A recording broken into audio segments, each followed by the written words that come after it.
Though their output has ranged from phenomenal to okay to soul-crushingly disappointing, Marvel has definitely not been as concise as I would have hoped following Avengers Endgame. I've already made a video about why that might be, and I still do think the bright spots shine through the overall flaws, but of those flaws, there are a couple behind the scenes and story issues that have ended up with me much less thrilled for the next couple Avengers movies. Don't get me wrong, I'm always able to find enjoyment in even the worst of the worst, so I am excited to watch it no matter what, but it sucks to look at all that we've gotten so far and know that we're reaching the end of Marvel's multiversal saga with Doomsday and eventually Secret Wars in no less than 3 years. I mean, it's not over. In fact, the point of Secret Wars is to be the official cap on the multiverse, so there's still hope up until then, but with only a handful of projects left to release before Doomsday, I want to take a look at what we've gotten so far. Welcome to Sandwich Reviews. I'm the Talking Sentient Sandwich, and it is undeniable that Marvel's multiverse has barely stayed afloat, and it doesn't interlink nearly as much as what was promised. In his most recent movie, Deadpool even makes a comment that the concept of the multiverse and having parallel worlds and characters is already played out and audiences don't want it. But is that true? Has it been a complete failure? No, not at all. Is that slight cohesiveness all thanks to Loki? Yes, but that's beside the point. Because people aren't tired of multiversal stories. They're tired of bad and lazy multiversal stories. Just look to Spider-Verse. It's the same logic James Gunn used to dispute superhero fatigue. Superheroes and all intellectual properties will only fail if they continuously push out mediocrity. So I think the real question that should be asked isn't if Marvel's multiverse is a failure, but instead if it has become mediocre. And it sucks because at times some projects really have. 2021 was a big year for Marvel fans, and personally, I loved it. In that year alone, we got 4 movies and 5 Disney Plus shows, which I ate up.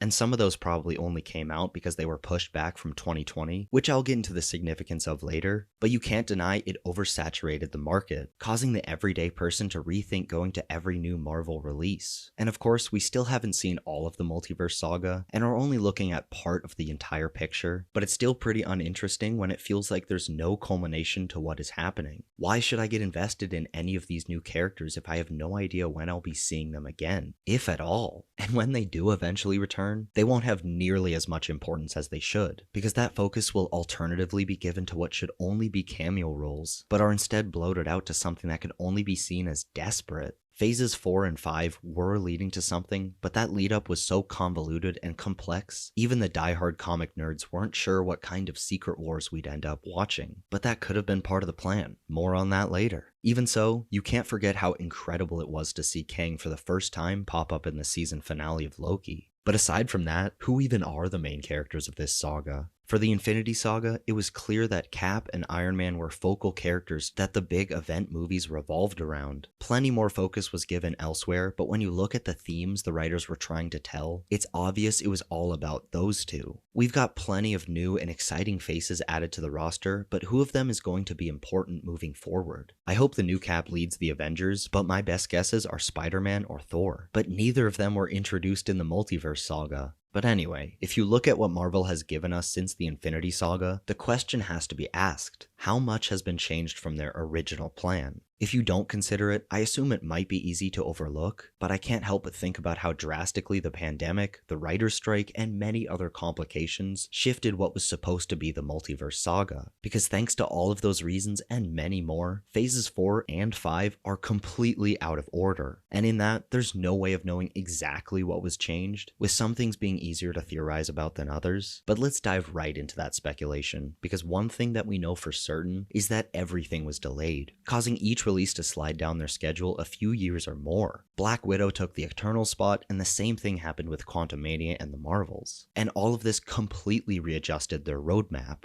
Now that doesn't sound that devastating, boo-hoo, we gotta wait a couple more years to see these movies, but when you consider that a lot of them were supposed to integrate into themselves according to their specific schedule and come out alongside a lot of their Disney Plus shows, that's when it's clear just how much we might have missed out on. Blade has been pushed back for what feels like a lifetime, and though that has more to do with general indecision and incompetence rather than an outside influence, that's something that because of its delays has no doubt caused a dozen other projects to be put on halt. If Blade is going to be a member of the Midnight Suns, maybe even leading them, he needs to have his own standalone movie to set him up. And because of that, a bunch of characters have been left up in the air with nothing to do for years. That, as well as the character of America Chavez, who was supposed to be instrumental in this saga, but everything aside from her introduction has been delayed or shuffled around to not have her. She was originally meant to do the spell for Peter in No Way Home, which makes infinitely more sense than Doctor Strange recklessly doing it, so I hope she's important moving forward, if nothing more than to be a MacGuffin similar to her role in Doctor Strange 2. Post-credit scenes as well have teased either a famous actor or a future storyline, but is then left hanging simply because the thing that they were teasing was supposed to have happened subsequently after the first. The celestial statue of Tiamat was meant to masterfully integrate with Brave New World and the Thunderbolts, but instead it was turned into a laughingstock just for how no one would ever bother to mention it for 3 whole years. And that's without even bringing up Harry Styles, who may not ever reprise his role as Star Fox. In any case, for just about each and every post-credit scene, too much time has passed before whatever it was hinting at comes to fruition, if it ever does. In fact, if I really think about it, the only end credit scene that has actually worked is with Black Widow's, which tied into the Hawkeye show pretty well.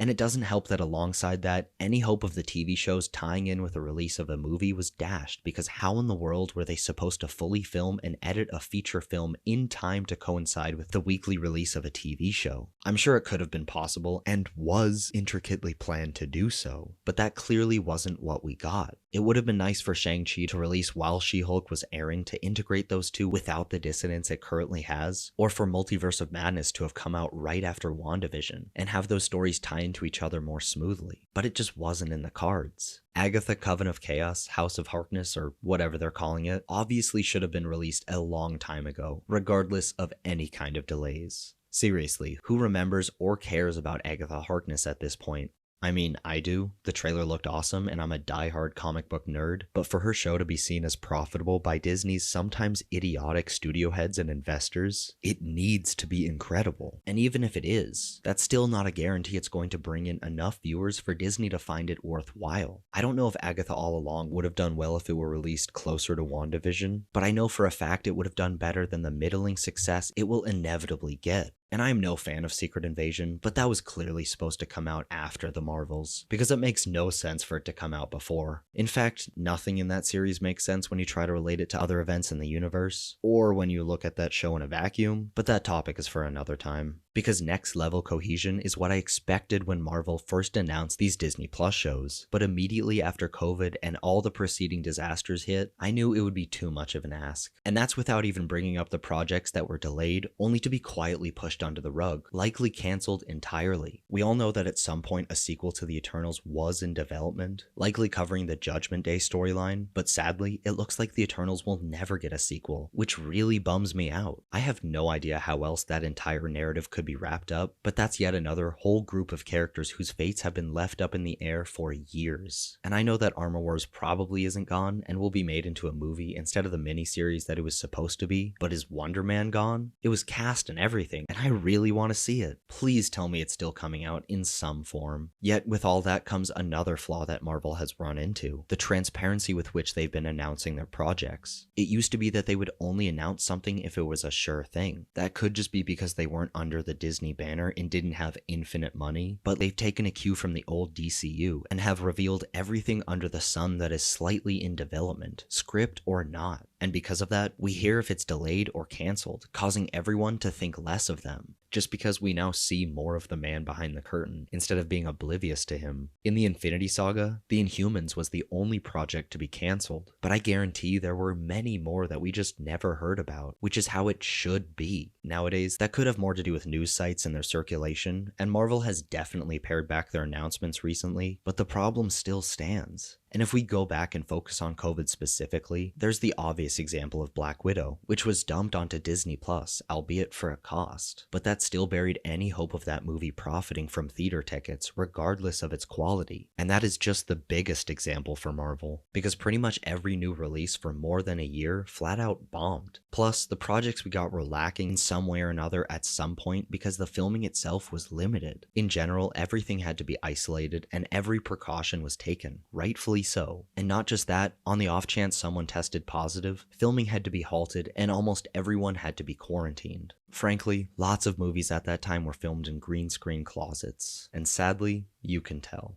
The same situation usually does end up happening with big Hollywood blockbusters anyway, regardless of COVID, Marvel being a large contributor to that, but it was a necessity during that time. Though, when you do consider the limitations put upon the filmmakers, it's pretty incredible that all of these movies and TV shows weren't complete disasters. A lot of other non-Marvel films and shows just bit the bullet and set the narrative in a COVID world, where everyone in the background was wearing masks, and that was the safe way to go, but it did always take me out of any new season of a show or a movie. I get that art and entertainment will always be inspired by real-life events, but I go to the movies so I can escape my terrible life, sometimes even watch someone else's, not be reminded of my own. Marvel did go in that direction, however, they went a bit too far. I'm mainly looking at the Falcon and the Winter Soldier show, which was retooled after it originally featured a deadly virus at the center of its storyline, and just like how they re-edited the Brave New World trailer to not show their fictional president being shot at, the cowards at Disney couldn't have their stories resemble anything too real. And I may have just said I don't want to be reminded of my own life when I go to the movies, but that's not true, because seeing something real through allegory is the point of storytelling.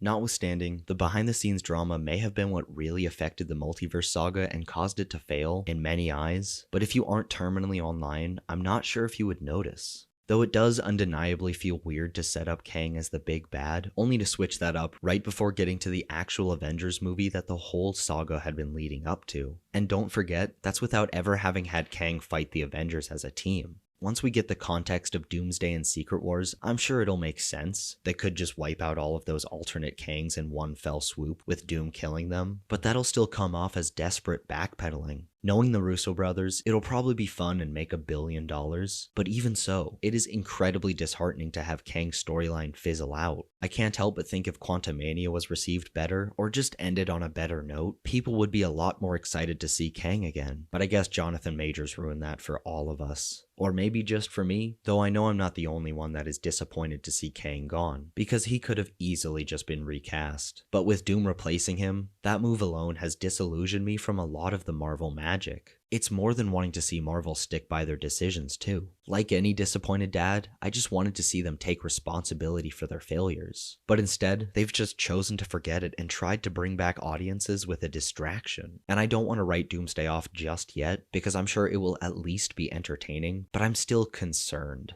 But check out this video if you want to know my full thoughts on why Marvel should have still made Kang Dynasty. But no matter what, Secret Wars will wrap up the multiverse and simplify everything so that by the end of that story, there will only be one main universe to follow. And that alone could be seen as a desperate move, but of all the hopeless moves that Marvel is making, that is not one of them. Because that's what the comic was written to be a decade ago, and it was made because the lore was too confusing and the writers wanted an explanation to give their characters a soft reboot. And I should clarify that I'm talking about Jonathan Hickman's Secret Wars in 2015, not the original one from the 80s, which honestly was just made to sell toys. They might bring in the Beyonder, but really, the only two things that I want to see adapted from the OG comic are some form of Battleworld and Black Suit Spider-Man, because if you aren't already aware, that's when Spider-Man initially got the symbiote. Nevertheless, the idea of ending or simplifying a multiverse within the context of an epic event all started with DC's Crisis on Infinite Earths. And because comics are confusing and named horribly, I should clarify yet again that I'm talking about the first one, not the many stories that feature the same or a slightly different title. Not that Marvel is any better. DC has always been consistent at rebooting or untangling their lore in big crossover stories, which more often than not, I am a big fan of. There's Flashpoint and to a lesser extent Rebirth, but I will always be down to have an in-universe explanation for why the readers are getting a clean slate. Marvel Comics has sometimes done that with stories like House of M, but they've been getting into that trend a lot more lately, with Hickman bringing back the Ultimate Universe. And I have been enjoying that, but I believe that Secret Wars was always going to use that kind of storyline to simplify their cinematic universe. And all of this originated from DC's original Earth 1 and Earth 2, explaining how people like Batman and Superman were able to have adventures for decades on end. It was because we were looking at the adventures of two different worlds. One world where the characters could grow old and have kids, something that would happen anyway with writers like Morrison and Tomasi, and then another world where the characters would always be young and have a full rogues gallery. And it was explained even further with Barry Allen's rebooted Flash, who read Flash comics about Jay Garrick before he ever got his powers. And years after the writers thought to retcon their publication to have 2 Earths, they decided to add a third with a crime syndicate. Then we got more and more and more, expanding out infinitely until it got too convoluted and confused readers just stopped buying comics. So the whole point of the Crisis on Infinite Earth story was to simplify DC's beyond incomprehensible multiverse. In it, the Anti-Monitor, a supremely powerful being, starts consuming every universe, and if left unchecked would end everything. Eventually, there are only a handful of universes left, and everyone still standing is forced to band together. Sound familiar? So when I say that Marvel's multiverse has failed or become mediocre, I don't even think I mean that. They've hit a critical and financial low, but they still have their hits every now and then. It's the general public that just doesn't view them as on top of the world anymore. All thanks to poor organization, indecisiveness, and general incompetence from studio heads too scared to let fans think for themselves. Even so, I can't help but think whatever plan Marvel had for the release of all of these projects would have come out as next-level integration of television and cinema, weaving a continuous storyline throughout the multiverse saga like nothing else we'd seen. But what we got was miles worse than Phase 3, and I still have hopes for the future, hope that Daredevil Born Again, Brave New World, and the Thunderbolts can give us grounded or at least emotional stories. If you're as optimistic as me, or if you're not excited at all for what Marvel has in store, let me know down in the comments. And as always, thanks for watching. Make sure to leave a like, subscribe for weekly video essays and reviews, and enjoy a delicious sandwich.